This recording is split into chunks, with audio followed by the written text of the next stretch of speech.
Welcome to Lost Relation Chronicles. It sounds like I had a beautiful love story with Kathy, from my initial crush to our eventual engagement. We both worked hard during that year to save money for our master's degrees and our respective career paths.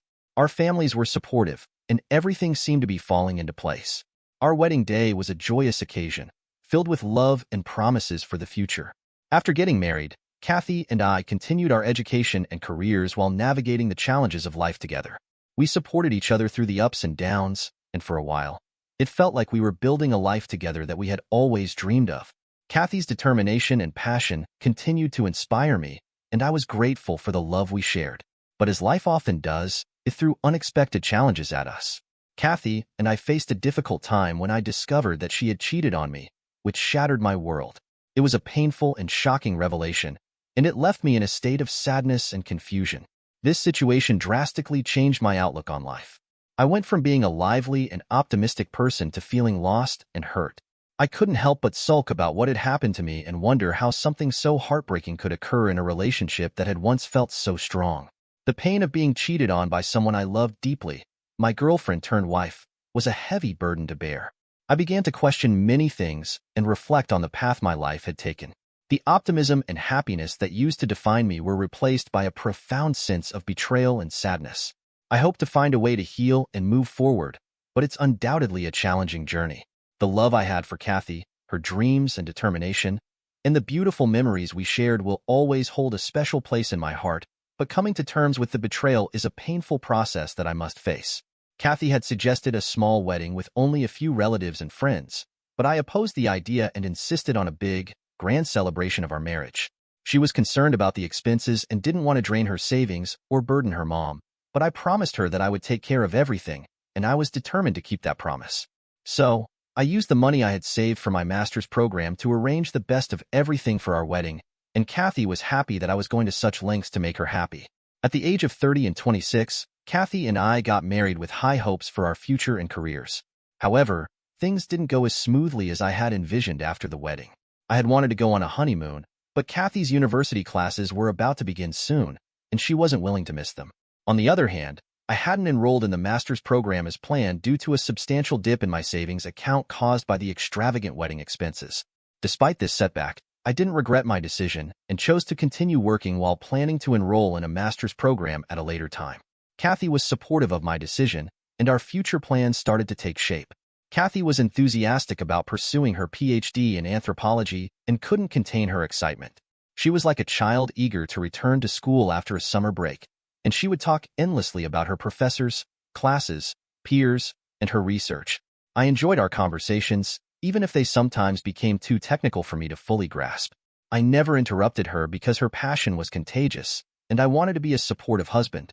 However, a few months later, things between us began to change. Kathy spent more and more time at the university. She would sit in the library, reading books, and sifting through research papers for her thesis. When she returned at night, she was utterly exhausted, and all she wanted was a peaceful night of rest. I didn't mind this at all, but soon, she started coming home even later and would fall asleep immediately upon hitting the pillow. Feeling the strain of our limited time together, I decided to talk to her one Sunday. I asked her to come home early so that we could have a conversation or go out together. However, instead of having a calm discussion, I ended up lashing out at her, expressing my frustration at feeling neglected and alone. She was hurt by my words, and our heated argument revealed how we had both been bottling up our feelings. She accused me of not supporting her in her academic pursuits, and I accused her of neglecting her responsibilities as a wife. This argument left us both deeply wounded, and we didn't speak to each other for several days. I was in a difficult place after the heated argument with Kathy.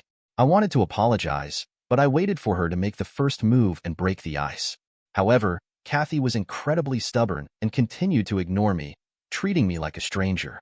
In response, I started working overtime at the office and hung out with my friends more often. The loneliness at home was unbearable, and I couldn't stand watching TV or mindlessly scrolling through social media while waiting for Kathy to return. Eventually, I mustered the courage to apologize to Kathy, and she forgave me, but the issue of her coming home late persisted. Whenever I expressed my longing for her or a desire to spend time together, she would become irritated and tell me to grow up, suggesting that I find hobbies and not act so clingy. She often cited examples of her peers and professors who were focused on their studies and careers, and how they didn't long for the presence of their spouses. I had to admit that she had a point. I was acting like a child, constantly pleading with her to stay with me. But it was partly because I hated being alone. I had always loved the buzz of a room filled with people, laughter, and conversation. Sitting alone was akin to torture for me. I needed something, or someone to help me combat the boredom. A friend suggested I get a pet, either a cat or a dog, to keep me company. I loved the idea of having a pet to reduce my loneliness and keep me occupied. I discussed it with Kathy, and she was on board with the idea. We initially thought about getting a pair of cats, but Kathy was allergic to cat hair. Then, I suggested having a hamster, but Kathy proposed getting a dog. We ultimately agreed on a Malamute breed. I was quite anxious about this because I had never had a pet dog before, let alone this breed. I knew very little about them except that they resembled wolves. With the help of a friend, I bought the dog and brought it home. The Malamute was massive and strong, and I named him Romeo because of his wolf-like appearance. He seemed aggressive, ready to pounce and bite anyone who irritated him. However, despite his intimidating demeanor, he displayed remarkable loyalty to me and treated Kathy, my wife, as second only to himself. One day, while I was on a walk with Romeo, we encountered a neighbor's dog that was not on a leash. The other dog, a large and powerful breed, seemed agitated and started to approach us aggressively. Despite my efforts to maintain a safe distance, the situation quickly escalated. In a matter of seconds, the neighbor's dog lunged at me, attempting to bite. I tried to shield myself and protect Romeo, but I found myself in a perilous situation. It was at this critical moment that Romeo, who had always displayed a calm and protective demeanor, sprang into action. With a deep growl and a sudden burst of energy, he positioned himself between me and the attacking dog. Romeo's bravery and loyalty were on full display as he stood his ground, ready to defend me at any cost. His ferocious appearance, which had caused concern in the past, now served as a deterrent to the aggressive dog. He barked loudly and made it clear that he would not back down. Thankfully, Romeo's intervention gave the neighbor's dog pause, allowing its owner to regain control and pull their dog away. While the situation was intense and nerve-wracking, Romeo's loyalty and protective instincts saved me from a potentially dangerous attack. It was a powerful reminder of the bond we shared and his unwavering dedication to keeping me safe. Our decision to have Romeo trained as a guard dog was motivated by a series of incidents that had occurred over time. There were instances where our home had been broken into, and we felt the need for added security. In one particular incident, we had an unsettling break-in when intruders entered our property. The mere presence of these individuals had caused us great distress, and it was apparent that our family's safety was at risk. Romeo, although loyal and protective, didn't have the specialized training to handle such situations effectively. We realized that to enhance our security, Romeo needed to be trained by a professional. So, we sought the expertise of a skilled dog trainer who could help him develop the necessary skills to guard our home effectively. This decision was based on our genuine concern for our family's well-being, and we were committed to ensuring Romeo's training was comprehensive and tailored to our specific security needs. It required bringing him in for 1-hour sessions twice a week. I was fully committed to the plan and agreed to it.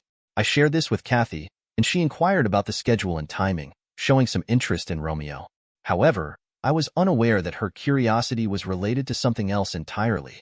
Kathy had become emotionally detached from me, and despite my efforts to talk to her, she dismissed me by saying I was acting like an immature boy. It hurt when she compared me to her professors and peers who were deeply engrossed in their studies. I realized that not everyone wants to dive deeply into a particular subject and make their lives revolve around it. I felt like Kathy was living in her own world, thinking that I was foolish for wanting to be romantic and have strong communication in our relationship. I continued with Romeo's sessions, even though it was tough to see him muzzled for his own good. The routine of taking him to these sessions became something I looked forward to, as it seemed to be one of the few activities that kept me occupied while Kathy was increasingly unavailable. One day, to my surprise, I returned home, and Kathy was there, which was unusual because she was never at home in the evenings. I noticed that the bed was in disarray, with the bed sheets creased and coming out. When I asked her about it, she casually explained that she had taken a nap and slept like a baby for 3 hours, tossing and turning in bed. I believed her at the time and didn't think much of the unkempt bed. Looking back, I now realized that I was naive and didn't connect the dots. It didn't occur to me that my wife might have been involved in an affair. The signs were there, but I was oblivious to them. Kathy's behavior had become increasingly strange. She exhibited signs of anxiety, and her reactions to phone calls were particularly telling. She would visibly jump when her phone rang, and her disappointment from not receiving the expected call was evident on her face. This occurred repeatedly, and I couldn't help but ask her who she was waiting for. Her reaction was as if her secret had been revealed, and she appeared shocked and pale. But she quickly laughed it off, offering an explanation that a professor was not happy with some of her past work and was awaiting comments on the latest assignment. I trusted her explanation, as I understood how dedicated she was to her studies and her university. I made an effort not to disturb Kathy during her university hours, but there were times when she returned home in an angry or depressed mood. She would get upset about minor things, yell at me for small issues, or express her frustration if Romeo did something wrong. On other occasions, she would simply lie on the bed and cry. I always comforted her and asked what was bothering her, assuring her that she could count on me. But every time, she gave me the same response. Her professor had a grudge against her, and no matter what she did, he wasn't happy with her. I suggested that she should report his discriminatory behavior to the university management, and she agreed, but she never took any action. Romeo's journey towards harnessing his impressive bite force was an incredible transformation to witness. There were instances that highlighted just how far he had come. In one particularly memorable incident, Romeo found himself in a situation where he needed to protect himself and me from larger, more imposing individuals. His training and progress had bolstered his confidence and assertiveness. When confronted by these bigger adversaries, Romeo showcased his newfound strength and self-assuredness. With a combination of precision and power, he demonstrated his ability to effectively subdue these larger opponents using his remarkable bite force. This remarkable transformation was a testament to the consistent effort put into his training, and it exemplified the bond that had developed between Romeo and myself. I continued attending all of Romeo's sessions, no matter how tired I was, even though it took 4 to 5 hours of my time, including the drive and waiting. However, one Wednesday, I took Romeo to the training center only to find out that his session had been rescheduled. I hadn't checked my phone and was unaware of the change, so I returned home after driving for over an hour due to heavy traffic. Upon returning home, Romeo began to exhibit signs of unease, as if he sensed something unusual in the house. I had his leash tightened securely around my hand to prevent him from running off.